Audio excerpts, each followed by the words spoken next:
قیدی نمبر 804 کا منت ترلا ہو رہا ہے اس وقت. صحافی سوشل میڈیا کا خوف ہے. اسٹیبلشمنٹ بار بار مفاہمت اور مصالحت کی طرف کیوں کہہ رہی ہے؟ اصل وجہ میں آپ کو بتانے لگا ہوں. تحریک انصاف نے معافی مانگنے پر فیلڈ مارشل کو کھلا چیلنج بھی دیا ہے آج. اور عمران خان کے بعد قائد اعظم محمد علی جناح وفات کے 78 سال بعد آج بھی خوف. شہریوں کی گرفتاریاں, 14 دن کا ریمانڈ صرف تصویر اٹھانے پر. جناح ہاؤس کا ورد کرنے والے صحافی بھی بغیرتوں کی طرح خاموش. کلاؤڈ برسٹ جو خیبر پختونخوا میں تباہی کے مناظر ہیں, یہ ایک طرف معدنیات کا خزانہ اور دوسری طرف یہ گریٹر گیم کی حقیقت ہے. اصلی اس کی میں بات کروں گا. شیخ محمد زید نے بھی آج بڑی تشویش کا اظہار کیا, اور اسلام آباد جو کانفرنس ہونی ہے افغان معاملہ, اس پہ حکومتی رد عمل بھی ہے, اور پیوٹن ٹرمپ کی ملاقات میں بھی کوئی ہم شکل ڈبل باڈی ڈبل کی باتیں ہو رہی ہیں. اس پہ بھی بات کرتے ہیں. سندھ میں ایک صحافی بھی شہید ہوئے ہیں. جرم خان سے محبت ہے یا کچھ اور ہے؟ مریم نواز کے تھائی لینڈ میں ششکے, مہنگائی اور بیگ اور پرس, عیاشیاں, ہوٹلوں میں بڑے بڑے اسٹے, اور یہ ظلم و ستم کا آخری دور.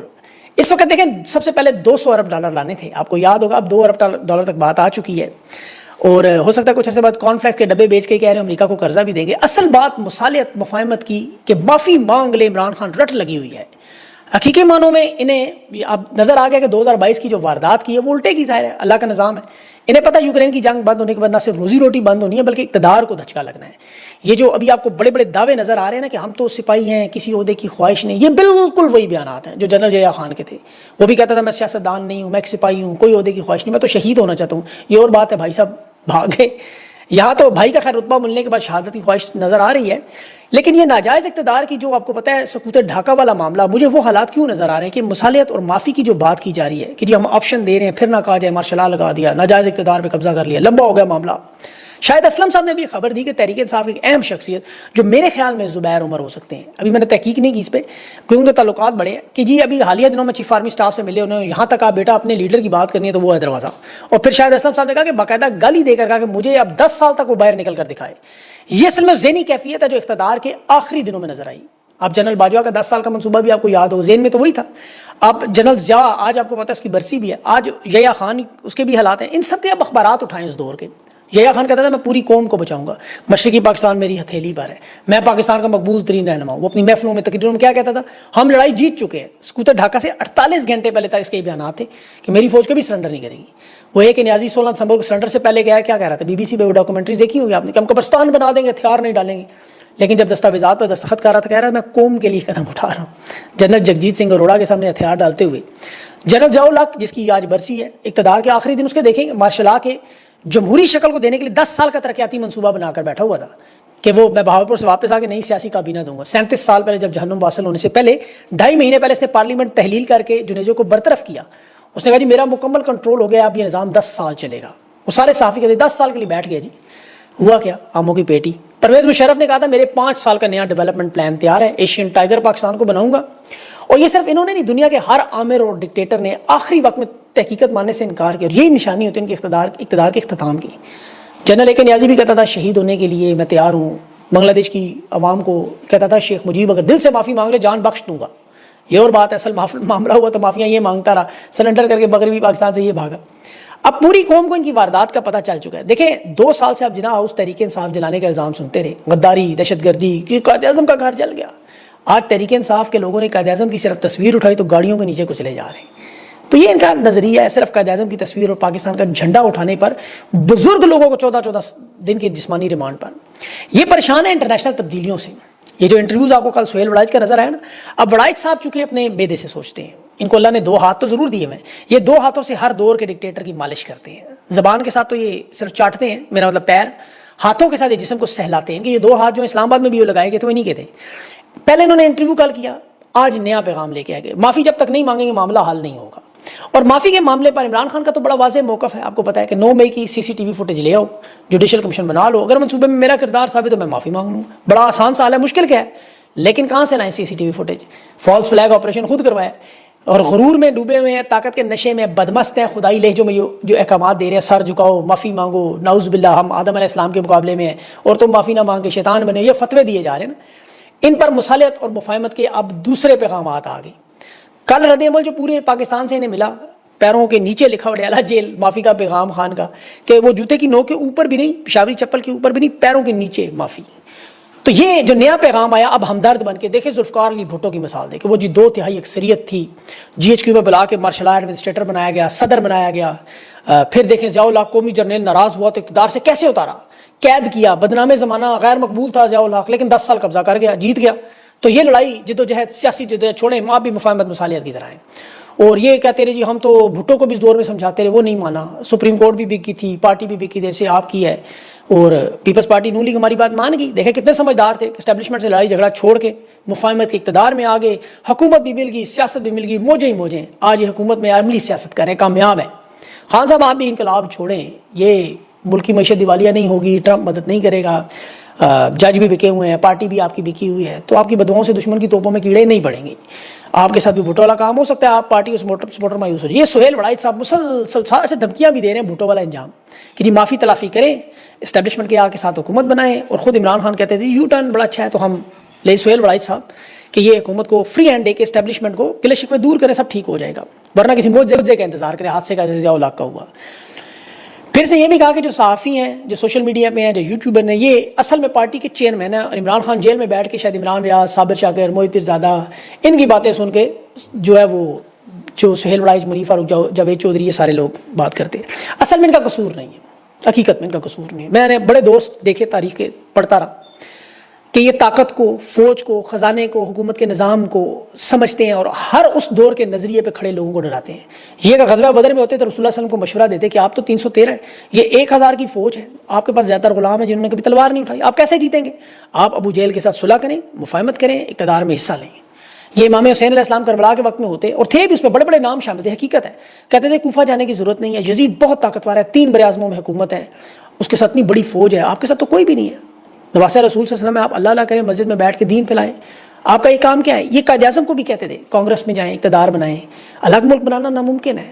سر سید احمد خان کو بھی کہتے چھوڑو تعلیم شلیم، پڑھ لکھ کے کیا کرنا ہے۔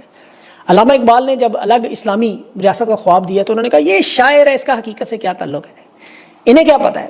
1971 میں ہندوستان سے لڑنے کی بجائے یحییٰ خان کو یہ کیا کہتے رہے؟ بندوقیں رکھیں، پتلونے اتاریں، ہندوستان بہت بڑی طاقت ہے، اندرا گاندھی کی بہت بڑی فوج ہے، سرنڈر کریں سیاست میں۔ اس نے بات مان لی، اسے کہتے تھے گراؤنڈ ریالٹی دیکھو، گراؤنڈ ریالٹی دیکھتے دیکھتے آدھا ملک الگ کروا دیا۔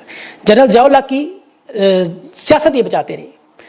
آج دیکھ لیں یحییٰ خان کی، سوری، جگجیت سنگھ اروڑا کے دفتر میں، اسی لیے وہ تصویریں بھی آج لگی ہوئی ہیں، یہ سارے اس کے ساتھ موجود تھے۔ یہ عمران خان کے دور میں بھی تھے، 27 سال کہتے رہے کینسر اسپتال اس ملک میں بنانا ناممکن ہے، ورلڈ کپ آیا تھا کہ اس لنگڑی لولی ٹیم سے آپ جیتو گے۔ اور پھر جب نون لیگ کے پیپلز پارٹی کے لوگ آئے سامنے عمران خان کے تو کہتے ہیں جاگیردار وڈیرے ہیں، آپ کی ٹانگا پارٹی، آپ وزیر اعظم بنیں گے، آپ فیس بک کے وزیر اعظم بنیں گے، یہ 3 نسلوں والے حکومت کرتے رہیں گے۔ یہ حقیقت ہے، گراؤنڈ ریالٹی ہے، آپ سوشل میڈیا پہ پاپولر ہیں۔ پھر 2024 کے 8 فروری کو یہ خود اپنے منہ سے کہہ رہے تھے 90% مقبولیت خان کی ہے، قائد اعظم اور ذوالفقار علی بھٹو سے بڑا لیڈر ہے۔ اب سہیل وڑائچ صاحب اسلام آباد میں رہتے ہیں، میں ان سے ایک مشورہ دینا چاہتا ہوں کہ 10 منٹ کے لیے نکلیں وہاں، کبھی آج 17 اگست ہے، فیصل مسجد میں ضیاء الحق کی قبر موجود ہے، وہاں جائیں، ذرا 10 منٹ کے لیے جائیں، اور وہاں آج کے حالات کو بیٹھ کے ذرا سوچیں، اور پھر اس کے ساتھ اپنے موبائل پہ یوٹیوب پہ 40 کا جلوس ٹائپ کریں، امام حسین علیہ السلام کے چاہنے والوں کو دیکھیں اور یزید کی قبر دیکھیں، ان کا پھر موازنہ کریں۔ یہ میں چونکہ دانشور ہے نا، میں انہیں اسی لیے سمجھانے کی کوشش کر رہا ہوں دانشوروں کو کہ نظریہ ہوتا کیا ہے، یہ سمجھنے کی کوشش کریں، کیونکہ نظریہ نظر نہیں آتا نا، یہ تو اندر سے لڑنے کی ہمت دیتا ہے۔ انہیں میں مشورہ دیتا ہوں یہ امام حسین علیہ السلام کی زندگی کو پڑھیں، عدل و انصاف کا مطلب سمجھیں، حق اور باطل کا فرق سمجھیں، قربانی کو سمجھنے کی کوشش کریں کہ سارا کنبہ کیوں قربان کر دیا گیا، کیا فائدہ کیا ہوتا ہے اس سے۔ پھر مصر کی فرعون کی 950 سال کی حکمران رہنے والے، طاقت کے نشے میں رہنے والے کا نشانہ عبرت پڑھیں، نمرود کو، شداد کو، یزید کو 5-5 10-10 منٹ پڑھیں، پھر انہیں میری باتیں سمجھ آئیں گی کہ وزیر اعظم بننا، اقتدار میں آنا کامیابی نہیں ہے۔ اس ملک میں معین قریشی جیسا وزیر اعظم رہا جس کے پاس پاکستان کا شناختی کارڈ نہیں تھا، ووٹ تو چھوڑیں، اس کی اپنی ووٹ نہیں تھی۔ انوار الحق جیسا وزیر اعظم یہاں رہا، شہباز شریف آج بھی وزیر اعظم ہے۔ اگر یہ عمران خان کی وزارت عظمیٰ کی لڑائی ہوتی تو یہ 2 ووٹ سے وہ گھر نہ جاتا، عمران خان اب 1.5 سال بعد اب حکومت میں اس وقت بیٹھا ہوتا۔ یہ زرداری اسٹیبلشمنٹ انہیں یہ فرق سمجھ نہیں آ رہا کہ اقتدار کی لڑائی نہیں، عمران خان وزیر اعظم بننے کے لیے نہیں لڑ رہا، یہ چونکہ خود کو دانشور مفکر سمجھتے ہیں، اس لیے بتا رہا ہوں کہ یہ قانون اور انصاف کی حکمران، اصل جمہوریت جو عوام کی حکومت، جس عمران خان کو یہ صبح دوپہر شام سمجھانے کی کوشش کرتے ہیں، تھوڑی سی ہمت کر کے کبھی آرمی چیف کو سمجھانے کی کوشش کریں۔ یہ وڑائچ صاحب جیسے لوگ جو ظالموں کے ساتھی شمار کیے جاتے ہیں، یہ آپ نے اپنے معاشرے میں دیکھا نا، گدھ کیوں کہتے ہیں؟ گدھ مری ہوئے جانوروں پر، انسانوں پر حملہ کرتا ہے۔ یہ آپ دیکھیں نا، بچیاں اسکول کالج جاتی ہیں، کوئی گلی میں اوباش نوجوان غلیظ لوگ انہیں تنگ کرتے ہیں، یہ بجائے ان بدماشوں کو منع کرنے کے، ان کے ہاتھ روکنے کے یا زبان سے روکنے کے، یہ کہتے ہیں ان بچیوں کو گھر بٹھا دو، یہ نہ باہر جائیں گی، نہ اسکول جائیں گی، نہ کالج جائیں گی، نہ کوئی تنگ کرے گا۔ بات تو درست ہے، جب وہ گھر سے نکلیں گی نہیں تو تنگ کون کرے گا؟ لیکن کیا یہ انسانیت ہے؟ کیا یہ اللہ کا حکم ہے؟ اللہ تو کہتا ہے تعلیم حاصل کرو، کوئی ظلم اور زیادتی کرو اس کے خلاف کھڑے ہو جاؤ، صرف اس وجہ سے کہ وہ طاقتور ہے اسے حقیقت سمجھ کر اپنا نصیب اور قسمت باندھ کر بیٹھ جاؤ، پھر کچھ سال بعد مار کے قبرستان میں دفن ہو جاؤ۔ اللہ نے تو انسان کو اس مقصد کے لیے بنایا ہی نہیں۔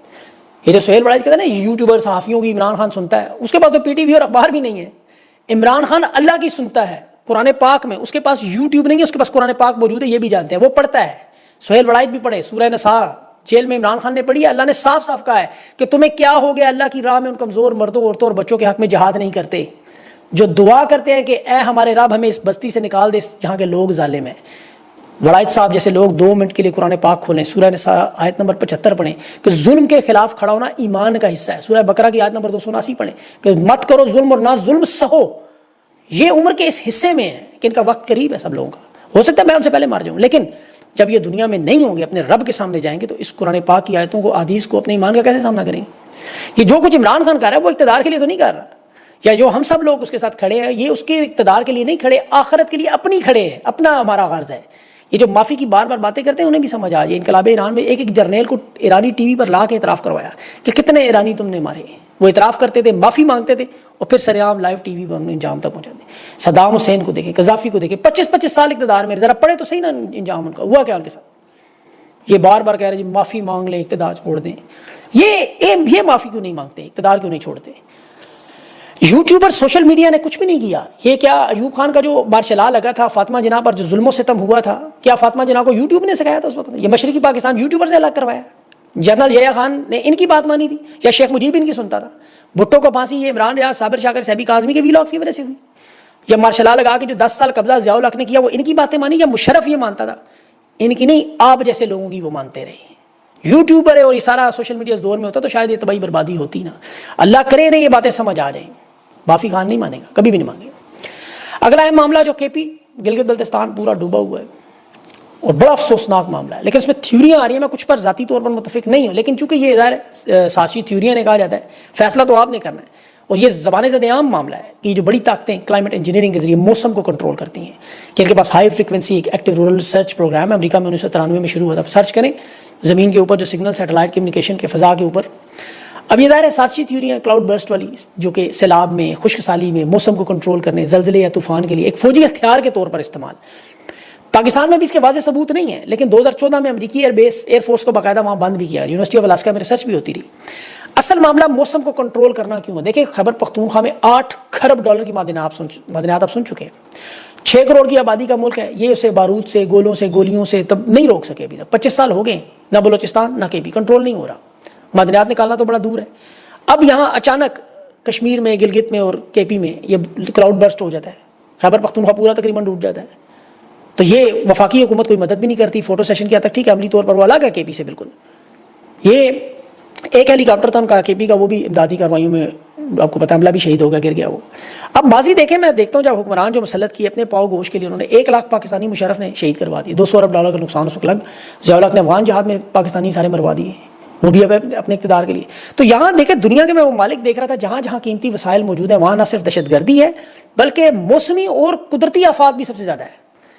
یہ دنیا کے ممالک آپ دیکھیں، چلے قدرتی خطہ اس علاقے وہ سارے معاملات اپنی جگہ، لیکن وہاں مقامی آبادی کو ہمیشہ معاشی طور پر اتنا تباہ و برباد کیا جاتا ہے کہ پہلے وہ امداد کے لیے، امداد کے بہانے وہاں واردات، اور پھر لوگوں کو کنٹرول کرنے کے لیے۔ تو یہ قدرتی امر نہیں ہو سکتا کہ قومی لیڈر بھی جیلوں میں اسی لیے رکھے، یہ جو ایجنڈا ہے